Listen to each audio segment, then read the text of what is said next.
Hello hi అండి, welcome back to our channel అండి. అందరికీ కూడా నమస్తే. ఇదైతే ఈరోజు ఈవినింగ్ తీసినటువంటి మినీ వ్లాగ్ అండి. నేనైతే ఇక్కడ మా ఆయనకైతే కాల్ చేశాను. ఈవినింగ్ నైట్ డిన్నర్లోకి ఏం కర్రీ చేయాలని అంటే ఇంకా ఆయన అయితే ఎగ్స్ టమాటా చేయమన్నారండి. ఎగ్ టమాటా చేయమంటే ఇంకా మా షాప్ దగ్గర అయితే అంటే మా ఇంటి దగ్గర అయితే ఒక షాప్ ఉంటుందండి. సో అక్కడికైతే వెళ్ళేసి ఎగ్స్ తీసుకొద్దామని వెళ్ళాను. ఎగ్స్ అయితే నేను ఎక్కువ స్టాక్ పెట్టుకోనండి.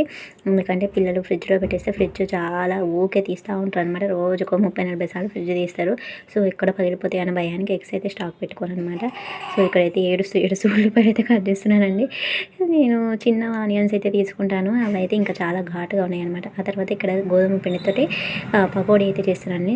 టేస్ట్ అయితే చాలా బాగుంటాయండి నిజంగా. సేమ్ మనం శనగపిండితో చేస్తే ఎలా ఉంటుందో సో అదే టేస్ట్ వస్తుంది అనమాట.